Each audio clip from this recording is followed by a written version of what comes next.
قسم سے اللہ تعالیٰ کہہ رہے ہیں یہ لوگ دین کے معاملے میں شک میں پڑ گئے۔ دیکھیے کیونکہ اب شک کا زمانہ تو آ گیا ہے، جو کانٹینٹ جو مواد آپ سوشل میڈیا پہ سب کے سامنے ہے اس میں دین پہ ہر طرح سے حملے ہو رہے ہیں، اور دین کے معاملے میں ہر طرح کے سوال بھی پیدا ہوتے ہیں، لاجیکل سوال پیدا ہوتے ہیں، انسان کے ذہن میں آتے ہیں کہ اس کے بارے میں اسلام کیا کہتا ہے، اس کے بارے میں قرآن کیا کہتا ہے۔ شک تو آنا شروع ہو جاتا ہے۔ جب انسان کے پاس شک آتا ہے تو وہ جاتا ہے جس کے پاس زیادہ علم ہو، اور وہ کہتا ہے یہ جو نیو ایتھیزم ہے اس کے بارے میں آپ کیا کہتے ہیں، مجھے سمجھا سکتے ہیں کہ ان کی آرگیومنٹس غلط کیوں ہیں، یا یہ جو اب نئی موومنٹ چلی ہے اس موومنٹ کے بارے میں، اس کی جو فاؤنڈیشنز ہے اس کے بارے میں اسلام کیا کہتا ہے، اور کیسے آپ ثابت کر سکتے ہیں کہ اسلام کی بات صحیح ہے۔ لیکن جس کا سارا کریئر بنا ہوا ہے کسی اور کو غلط ثابت کرنے میں، اس نے کچھ اور پڑھا ہی نہیں، اس کا ذہن کسی اور طرف گیا ہی نہیں، وہ کہتا ہے نہیں یہ بات چھوڑو، پہلے یہ بتا دوں اس مسجد میں نہ جا کے نماز پڑھ لینا، تم یہ بات سن لو پہلے تو اب نئی جنریشن کیا، اس کے ذہن میں کیا بات آتی ہے کہ یہ لوگ جو اپنے آپ کو علم والا کہتے ہیں، یہ لوگ جو اسلام والے کہتے ہیں، ان کو تو آج کے مسائل کا کچھ علم ہی نہیں ہے۔ جو شک میرے دماغ میں آ رہے ہیں، میرے دل میں آ رہے ہیں، جن کے بارے میں پوچھنا چاہ رہا ہوں، ان کا تو کوئی حل ہی نہیں ہے ان کے پاس، ان کو تو علم معلوم ہی نہیں ہے کہ مسئلہ کیا ہے، جواب کیا بتائیں گے، مسئلہ نہیں پتا انہیں۔ تو یہ جو کرائسس اب آتا ہے نا، اس کرائسس کے اندر آپ لوگ، اللہ تعالیٰ نے فیصلہ کیا کہ آپ لوگ اس کرائسس کے اندر جو باہر سے اسلام پہ حملے ہو رہے ہیں اور اندر سے آپ کو ان سوالوں کے جواب نہیں مل رہے، اس دوران آپ کو پیدا کیا جائے اور اس ماحول میں رکھا جائے اور اس سوسائٹی میں رکھا جائے جو یہاں پر ہے، اور کسی اور کو نہیں چنا، آپ کو چنا۔ یہ تھا سارا پہلے مسئلہ سمجھنا کہ ہم کھڑے کہاں ہیں قرآن کی روح سے۔ لیکن اب اس کا حل کیا ہے؟ لیکن اصل بات جس کی وجہ سے میں یہ ساری چیز آپ کے سامنے رکھنا چاہ رہا تھا وہ اب آ رہی ہے۔ وَإِنَّ الَّذِينَ أُورِثُوا الْكِتَابَ مِن بَعْدِهِمْ لَفِي شَكٍّ مِّنْهُ مُرِيبٍ، یہ خطرناک الفاظ ہیں سورت کے۔ اللہ تعالیٰ کہتے ہیں اس بات میں کوئی شک ہے ہی نہیں کہ جن لوگوں کو کتاب، وحی، دین ان کے بعد وراثت میں ملا، ان کے آگے والی نسلیں، پہلی نسل علم کی بنیاد پر بٹ گئی، ان کے آنے والی نسلوں کے ساتھ کیا ہوا؟ لفی شک منہ، وہ اس بات کی ضمانت دیتے ہیں، اللہ تعالیٰ قسم بھی کھاتے ہیں، لام القسم کہتے ہیں، قسم سے اللہ تعالیٰ کہہ رہے ہیں یہ لوگ دین کے معاملے میں شک میں پڑ گئے۔ آنے والی جنریشن دین کے معاملے میں شک کرنے لگی۔ انہوں نے اپنی پچھلی جنریشن کو دیکھا، خطبوں میں تو آپ کہتے ہیں کہ یہ دین دلوں کو اکٹھا کرتا ہے، اس دین سے اتحاد ہوتا ہے، اس دین سے لوگ اکٹھے ایک دوسرے سے محبت کرتے ہیں، اس میں اخوت ہوتی ہے، تمام اہل ایمان بھائی بھائی ہیں۔ لیکن پریکٹیکلی جب میں آپ کو دیکھتا ہوں تو آپ کے اندر تو صرف نفرت ہی نظر آتی ہے، یہ لوگ بس آپس میں جھگڑتے ہی رہتے ہیں، اس کو اس سے مسئلہ، اس کو اس سے مسئلہ، اس کو اس سے مسئلہ۔ مجھے یہ سارا ہیڈ ایک مجھے لینے کی ضرورت نہیں ہے، یہ سب اس کی بنائی ہوئی کہانی اپنے ایجنڈا کے لیے، اس کی کہانی اس کے ایجنڈا کے لیے، اس میں سچ وچ کوئی بات نہیں ہے۔ مجھے اس دین سے، یہ جو ریلیجس سارا معاملہ ہے نا، اس ڈرامے سے مجھے کوئی اپنے اوپر ہیڈ ایک لینے کی ضرورت ہے ہی نہیں۔ لفی شک منہ، وہ اس کے معاملے میں شک میں پڑ گئے۔ لیکن یہی کہا ہوتا تو بہت خطرناک ہوتا اور کافی ہوتا۔ آگے یہ بھی کہہ دیا لفی شک منہ مریب، وہ ایسے شک میں پڑے کہ وہ اس کے ذریعے سے، مریب عربی میں متعدی کو کہتے ہیں، آئی وونٹ گیٹ لنگوسٹک، کسی اور کو شک میں ڈالنے کو مریب کہتے ہیں۔ ایک تو خود شک میں پڑے، اور جب وہ اپنے شک کے بارے میں بات کرنے لگتے ہیں، اپنے شک کا اظہار کرتے ہیں، کوئی اس پہ کلک کرتا ہے، کوئی اس کو 5 منٹ دیکھتا ہے تو اب اس میں بھی وہ شک پڑ جاتا ہے، اور پھر وہ جا کے واٹس ایپ پہ شیئر کرتا ہے پرانے زمانے میں، اور وہ بھی شک میں پڑ جاتے ہیں، اور پھر اور بھی شک میں پڑ جاتے ہیں، اور پھر لاکھوں کی تعداد میں لوگ شک میں پڑ جاتے ہیں۔ ان کے ذہن میں سوال یہ آنا شروع ہو جاتا ہے کہ یہ اسلام جو ہم فالو کر رہے ہیں، یہ قرآن جو ہم فالو کر رہے ہیں، سوری تورات، پرانے زمانے کی بات ہو رہی تھی، یہ تورات جو بات ہم فالو کر رہے ہیں، اس میں صحیح ہے کیا، غلط ہے کیا، اس میں تو اتنی ساری غلطیاں ہیں، اتنی ساری کانٹرڈکشنز ہیں، یہ ہے وہ ہے، یہ تو یہ پرانے زمانے کی چیز ہے، ٹھیک ہے ہم نام کے تو مسلمان ہیں، لیکن پریکٹیکلی تو عقل سے تو اس کی ٹیلی نہیں ہوتی نا۔ لفی شک منہ مریب۔ اب حقیقت کی طرف آتے ہیں، میں ایسی مذاق میں کہہ رہا تھا، آپ کو اندازہ ہو گیا ہوگا کہ یہ جو تبصرہ اللہ تعالیٰ نے نبی صلی اللہ علیہ وسلم کی صورتحال پہ کیا ہے وہ کتنا ٹائم لیس ہے، یہ کتنی دفعہ دوبارہ سے ہمیں ری لیو کرنا پڑے گا، بار بار ہمارے ارد گرد ہوتا رہے گا۔ اور ان سارے چیلنجز کے درمیان اب میں پاکستان کی نوجوان قوم سے مخاطب ہوں، آپ لوگ، اور آپ لوگوں میں بہت سارے ایسے ہیں جن کے دلوں میں اب شک آنا شروع ہو گیا ہے۔ آپ لوگوں میں سے بہت سارے ایسے ہیں جو تنگ آ چکے ہیں اس کو فالو کریں یا اس کو فالو کریں. یہاں تک کہ یہ obsession اتنی ہوگی، یہ لوگ میرے پاس بھی آتے ہیں، کہتے ہیں ان کے بارے میں آپ کا کیا خیال ہے، ان کے بارے میں آپ کا کیا خیال ہے، آپ کو میرے خیال سے کیا خیال ہے، کیا مصیبت ہے آپ کو کہ آپ کو میرا خیال چاہیے. لیکن ہوا پتہ ہے کیا ہے کہ ہمیں چاہیے کہ ہاں اگر آپ ان کی تھوڑی سی تنقید کر دینا تو تھوڑا مجھے اچھا لگتا ہے، مزہ آتا ہے، عادت پڑی ہوئی ہے نا. اور پھر میں جا کے ان سے کہوں گا پتہ ہے نعمان نے آپ کے بارے میں کیا کہا تھا، اب آپ کا کیا خیال ہے.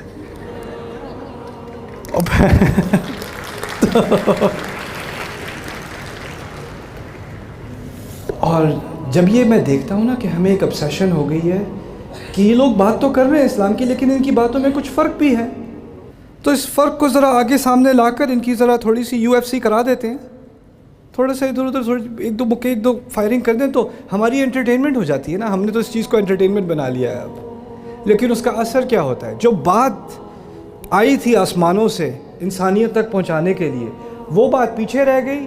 میرا اور اس کا اختلاف جو ہے وہ سامنے آ گیا. اب کسی کو دلچسپی نہیں کہ سورۃ آل عمران میں اللہ کیا بات کر رہا ہے، سورۃ النساء میں کیا بات کر رہا ہے، مائدہ میں کیا بات کر رہا ہے، انعام میں کیا نازل ہوا ہے، اعراف میں کیا بات کی گئی ہے، انفال، کسی کو نہیں. بس یہ بتائیں اس مسئلے پہ آپ کی کیا پوزیشن ہے، اس مسئلے پہ ان کی کیا پوزیشن. مسئلے ڈبیٹ. جو کلام اللہ نے دیا تھا وہ پیچھے وہ غائب، ذہنوں سے غائب، ہماری کانشنس سے غائب. کسی کو فکر ہی نہیں، کسی کو خیال بھی نہیں. شاید میں کچھ اگر میں تھوڑا سا قرآن پڑھنے کی کوشش بھی کروں، ہاں پڑھوں تو صحیح، لیکن فالو کس کو کروں؟ جس کو فالو کروں گا پھر وہ جب فالو کرنے لگو تو وہ کہتے ہیں اچھا میں بتاتا ہوں فالو کرنا تمہیں کیسے کرتے ہیں، پہلے اس کو ان فالو کرو پھر مجھے فالو کرنا. وَلَوْلَا كَلِمَةٌ سَبَقَتْ مِنْ رَبِّكَ إِلَىٰ أَجَلٍ مُّسَمًّى لَقُضِيَ بَيْنَهُمْ وَإِنَّ الَّذِينَ أُورِثُوا الْكِتَابَ مِنْ بَعْدِهِمْ لَفِي شَكٍّ مِّنْهُ مُرِيبٍ. یہ آیت میرے ذہن میں جب سے میں پاکستان میں ہوں میرے ذہن میں گھومتی رہی، میں نے اس کے بارے میں بات نہیں کی. میں بتاتا ہوں کیوں میرے ذہن میں گھومتی رہی ہے. دیکھیے کیونکہ اب شک کا زمانہ تو آ گیا ہے.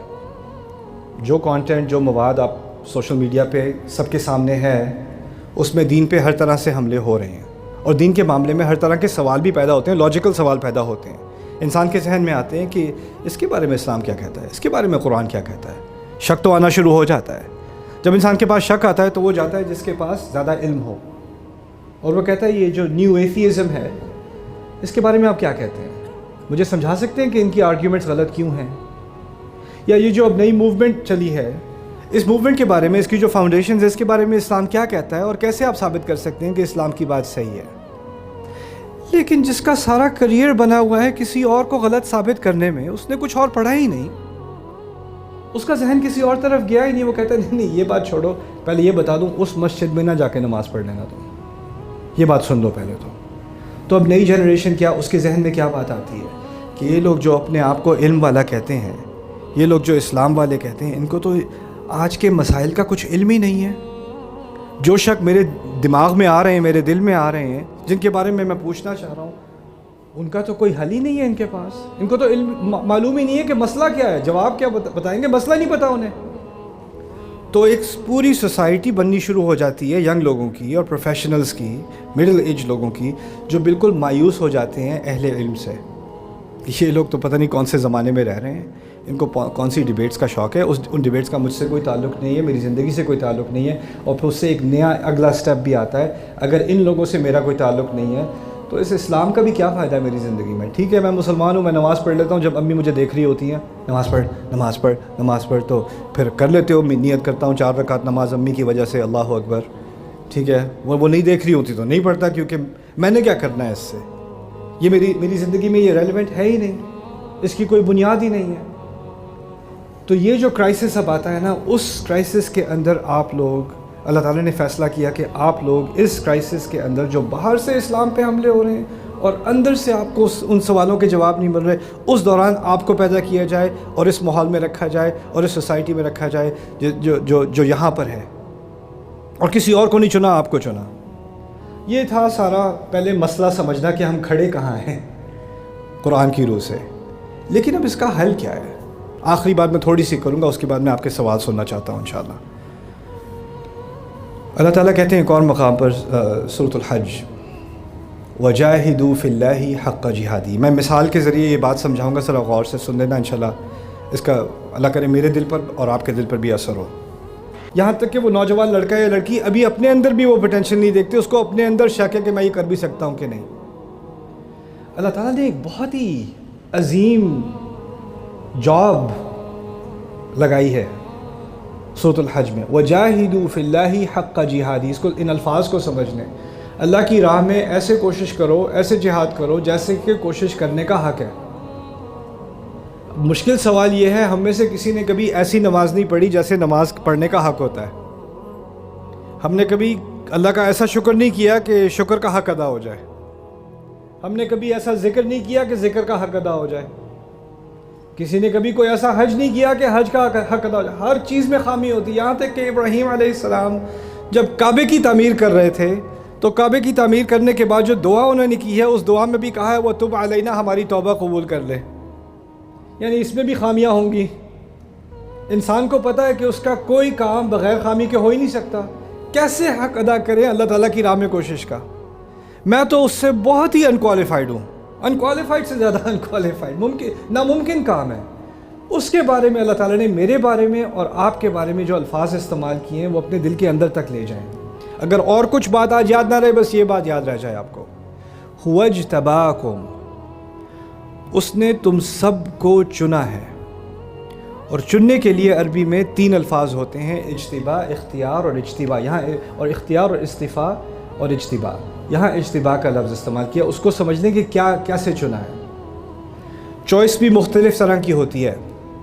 اگر میں اسٹور میں جاتا ہوں، کہتا ہوں میرا چاکلیٹ کھانے کا دل چاہ رہا ہے، کٹ کیٹ رکھی ہوئی ہے، ٹوئکس رکھی ہوئی ہے، سنیکرز رکھی، میں نے سنیکرز اٹھا لی، اور مجھ سے پوچھے کوئی آپ نے سنیکرز کیوں لی، کٹ کیٹ کیوں نہیں لی؟ میری چوائس ہے، مجھے یہ اچھی لگتی ہے، میں کیا ہے اس میں کوئی لاجیکل ایکسپلینیشن تو ہے نہیں، مجھے اس کا ٹیسٹ بس میری اپنی پرسنل چوائس ہے۔ آپ اسٹور میں جاتے ہو، ایک نیلے رنگ کی شرٹ ہے، ایک سفید رنگ کی شرٹ ہے، آپ نے نیلی والی چوز کر لی، بلو کیوں لی، وائٹ کیوں نہیں لی؟ مجھے بلو پسند ہے، کیا تکلیف ہے تمہیں؟ نہیں، اس کی سائنٹیفک ایکسپلینیشن بتایا آپ نے بلو کیوں چوز کی؟ نہیں، اس کی کوئی سائنٹیفک ایکسپلینیشن ہے، وہ یہ ہے کہ مجھے بلو پسند ہے، بس اسے استفاء کہتے ہیں۔ لیکن جب آپ گھر میں کوئی اسکرو جو ہے وہ ہلکا ہو گیا ہو نا، لوس ہو گیا ہو، ڈھیلا ہو گیا، اس کو ٹائٹ کرنا ہے، تو اس کے لیے آپ کو صحیح طرح کا ٹول لا کر اس کو ٹائٹ کرنا پڑتا ہے۔ آپ ہتھوڑے سے نہیں کر سکتے، آپ چاقو سے نہیں کر سکتے۔ جب آپ صحیح چیز کا اختیار کرتے ہو ایک خاص کام کے لیے، اس کو اجتباء کہا جاتا ہے۔ آپ کی کمپنی میں اگر آپ نے اکاؤنٹنٹ ہائر کرنا ہے تو آپ کسان کو ہائر نہیں کرو گے، اکاؤنٹنٹ کو ہائر کرو گے، صحیح والے اکاؤنٹنٹ کو۔ اس کو اجتباء کہا جاتا ہے، the right man for the right job, the right tool for the right job, صحیح کام کے لیے صحیح اختیار، اس کو اجتباء کہتے ہیں۔ اللہ تعالیٰ یہاں کہہ رہے ہیں کہ کام تو بہت بڑا ہے، کہ تم نے میری راہ میں کوشش کرنی ہے، سارے آبسٹیکلز ہیں، باہر والے بھی ہیں، اندر والے بھی ہیں، لیکن اس دور میں اور ان چیلنجز کے سامنے ایک ہی شخص تھا جس کو یہ جاب دی جا سکتی تھی، وہ تم ہو۔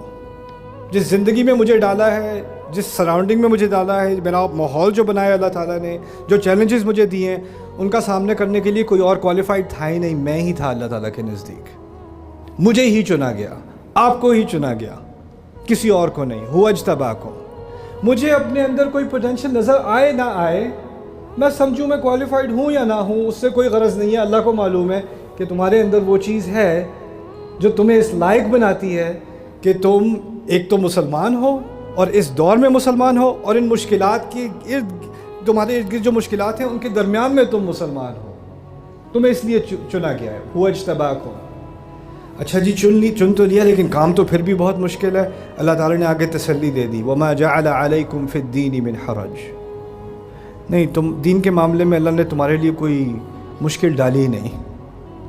چلو پھر مجھے تھوڑی تسلی ہوگی، اللہ تعالیٰ آسانی کرے گا۔ ایک تو مجھے چن لیا ہے اتنے بڑے کام کے لیے، اور پھر تسلی بھی ساتھ دے دی کہ کوئی مشکل نہیں ہوگی۔ تو جیسے ہی مجھے تھوڑی سی تسلی ملی کہ کوئی مشکل نہیں ہونی، فوراً کہہ دیا ملت ابیکم ابراہیم، تم اپنے والد ابراہیم علیہ السلام، اپنے باپ ابراہیم علیہ السلام کے مذہب کو ہی فالو کر رہے ہو، انہی کی ملت کا حصہ۔ ملت عربی میں مذہب کو بھی کہتے ہیں، دین کو بھی کہتے ہیں۔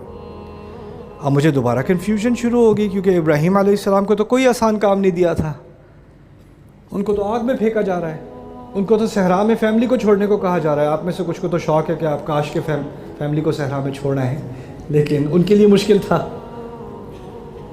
آگ میں پھینکنا، صحرا میں، پھر اپنے والد کو کنفرنٹ کرنا، یعنی کم عمری میں اپنے والد صاحب کو کنفرنٹ کرنا، گھر سے نکالے جانا، ہر موڑ پر ان کو مشکل مشکل مشکل مشکل. پہلے اللہ تعالیٰ کہتے ہیں تمہارے لیے دین میں کوئی مشکل ڈالی نہیں، اور پھر فوراً کس کا حوالہ دیا؟ ابراہیم علیہ السلام کا، جس سے زیادہ مشکلات آپ کو قرآن میں ملتی نہیں ہیں. کیا بات سمجھائی جا رہی ہے؟ جو رب آگ کو ٹھنڈا کر سکتا ہے، جو رب خنجر کو یا چاقو کو کاٹنے سے روک سکتا ہے، جو رب صحرا میں پانی نکال سکتا ہے، جو رب ہر مشکل اس شخصیت کے لیے آسان کر سکتا ہے، تم سے کہاں کہا جا رہا ہے اپنی اولاد کو ذبح کرو؟ تم سے کہاں کہا جا رہا ہے کہ صحرا میں جا کے فیملی کو چھوڑاؤ؟ تم سے کہاں کہا جا رہا ہے کہ تم آگ میں چھلانگ مار دو؟ تم سے تو بہت کم کچھ کہا گیا ہے.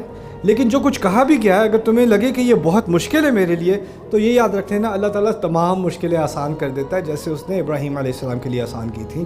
ملت ابیکم ابراہیم هو سماکم المسلمین من قبل وفی ھذا، اسی نے تمہارا نام رکھا ہے مسلمان، اس سے پہلے بھی اور اب بھی.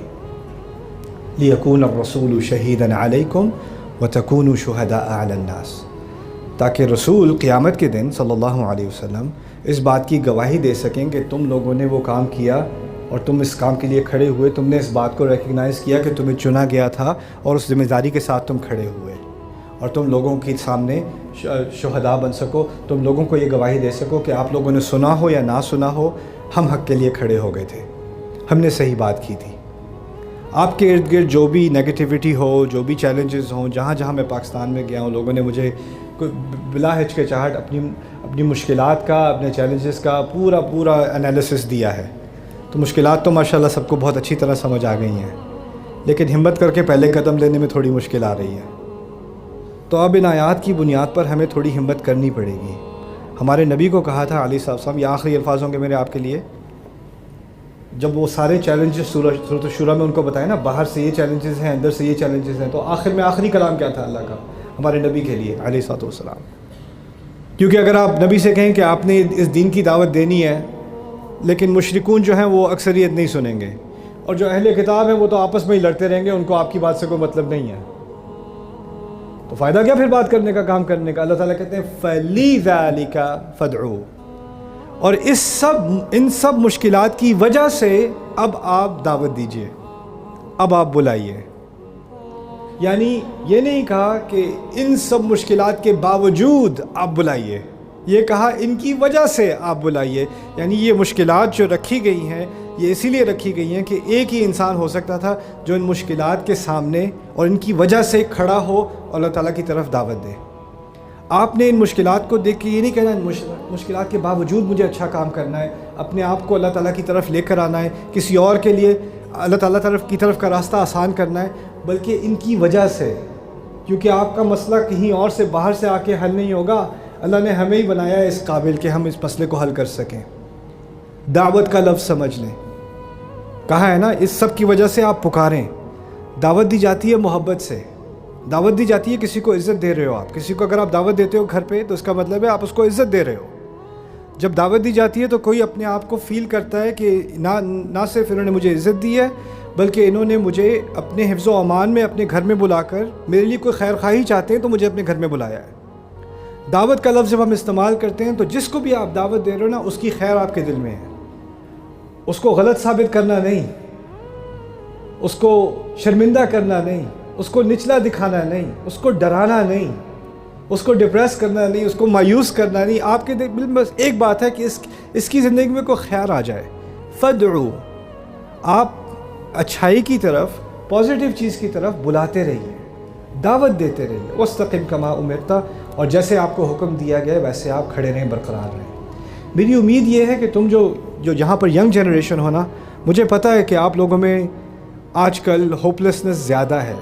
آپ لوگ صورتحال کو دیکھتے ہو اور کہتے ہو کچھ نہیں بدلنے والا. بہت سارے چیلنجز ہیں، ہر طرف سے چیلنجز ہیں، اندر سے چیلنجز ہیں، باہر سے چیلنجز ہیں. ساری قومیں اور آگے نکل گئی ہیں، ہم پیچھے پھنسے ہوئے ہیں. ان سب چیزوں کے باوجود قرآن کا اصل مقصد میرے نزدیک کیا ہے کہ وہ دل کے اندر کی جو جنگ ہے نا، اس کو پہلے آپ جیتو. اللہ تعالیٰ آپ کو دل کے اندر جو اگر ایک دفعہ شرح الصدر دے دے تو باہر جو بھی چیلنجز ہیں اس کا آپ سامنا کر سکتے ہو، اور اس کے حل کے لیے آپ ایک ایک قدم لینا شروع کر دو کہ مایوس ہوئے بغیر۔ اور میں چاہتا ہوں کہ یہ وہ جنریشن ہو، کیونکہ آپ کو پتہ ہے، ہمیں بھی پتہ ہے، آپ کو بھی پتہ ہے کہ ہمارا جو ملک ہے وہ بہت بہت نوجوان ہے، اصل میں سنچری سے بہت کم ہے۔ اور اس عمر کے دوران آپ کو بھی پتہ ہے، ہمیں بھی پتہ ہے، شروع سے جو ہم بات کرتے آئے ہیں نا، یہاں جی تو مسئلے بہت ہیں، یہاں تو کچھ نہیں بدلے گا، یہاں تو یہ ہو رہا ہے، یہاں تو negative negative negative negative negative, اسی پہ تبصرہ۔ اب یہ چیز چھوڑ کر یہ جنریشن وہ ہوگی جو آگے کی طرف نظر رکھ کے ان تمام مشکلوں کے باوجود اور ان مشکلات کی وجہ سے اب وہ ایسے اٹھے گی کہ ساری دنیا دیکھتی رہے گی، ایسے مسلمان قوم اٹھتی ہے، ایسے مثال بنائی جاتی ہے۔ اور یہی میری امید ہے ہماری اس نوجوان نسل سے، ماشاءاللہ جہاں تک میں نے آپ لوگوں سے بات کی ہے، اور انشاءاللہ آج بھی آپ سے بات کرنے کی کوشش کروں گا، جہاں بھی میں ہماری ینگ جنریشن سے ملا ہوں، مجھے امید ہی ملی ہے۔ میں جب پاکستان نہیں آیا تھا تو مجھے صرف پاکستان کے بارے میں دو طرح سے خبر ملتی تھی، ایک جو لوگ پاکستان کے بارے میں بات کرتے ہیں ہمارے بڑے، اور ایک خبریں، بس یہی، اور تیسرا پاکستانی ڈرامے۔ یہی تین ذرائع ابلاغ ہیں میرے لیے کہ پاکستان میں کیا ہو رہا ہے، اور تینوں کی وجہ سے ڈپریشن ہوتی ہے کہ پاکستان کے حالات بہت خراب ہیں۔ تو پھر جب اللہ تعالیٰ نے یہ موقع میرے لیے کھولا کہ میں اس ملک میں آؤں اور خود ہی دیکھوں کتنے حالات خراب ہیں، لوگوں نے تو بہت کہا مجھے حالات خراب ہیں، لیکن جو میں دیکھ رہا ہوں، میں تو ایک یہاں پر اپرچونٹی، ایک موقع، ایک اور موقع، ایک اور موقع، ایک اور موقع، مجھے تو یہاں پر بس امکان ہی امکان نظر آ رہا ہے۔ مجھے حالات خراب نظر نہیں آ رہے، مجھے آپ لوگ نظر آ رہے ہو۔ آپ لوگ یہاں ہو تو حالات کیسے خراب ہو سکتے ہیں؟ کبھی سوچا آپ نے؟ آپ کسی سچویشن کے اندر ہو تو آپ کو پتہ بھی نہیں چلتا کہ باہر سے کوئی دیکھ رہا ہو وہ کتنا آپ کو خوش قسمت سمجھے گا کہ آپ کس مقام پر کھڑے ہو، کس موڑ پر کھڑے ہو۔ اور یہ میری امید ہے کہ آپ اپنے آپ کو اس طرح دیکھنا شروع کر دو۔ جزاکم اللہ خیراً۔ میری امید ہے کہ انشاءاللہ آپ لوگ مجھ سے سوال پوچھیں گے، یہاں درمیان میں مائک رکھا ہوا ہے، تو I really hope to hear from you. اور جیسے کہ میں نے تمام جہاں یونیورسٹیز میں مجھے جانے کا موقع ملا ہے اور اسٹوڈنٹس کے سوال سنے ہیں میں نے، وہ آخری بات میں آپ کے سامنے رکھ دوں، وہ یہ ہے کہ میں یہاں سکھانے کے لیے نہیں، سیکھنے کے لیے آیا تھا۔ میں چاہتا ہوں کہ آپ کے سوالوں کے ذریعے میں بھی کچھ سیکھ سکوں، مجھے بھی پتہ چلے کہ ان چیزوں پہ مجھے فوکس کرنا ہے، اور اللہ تعالیٰ ہم سب کے دلوں کو قرآن کی طرف لائے اور ہم ان چیلنجز کے سامنا کرنے کی ہمت دے۔ جزاکم اللہ خیراً۔ السلام علیکم ورحمۃ اللہ تعالیٰ وبرکاتہ۔